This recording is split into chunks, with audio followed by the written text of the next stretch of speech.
You must equip yourself with full of knowledge so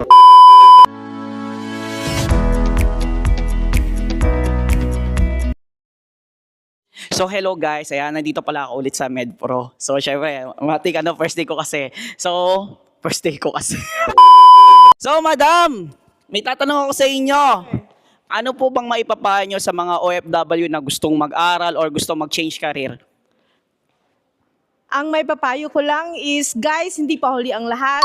So, you must equip yourself with full of knowledge. So, enroll na! You can get a lot of knowledge here.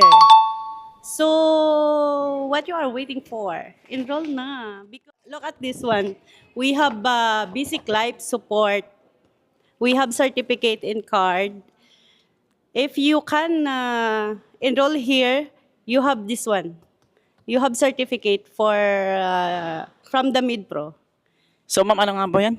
BLS. BLS, basic life support. We can do CPR and Many more. many more. So yun guys, mag-enroll na kayo, mambira kayo. Follow for more!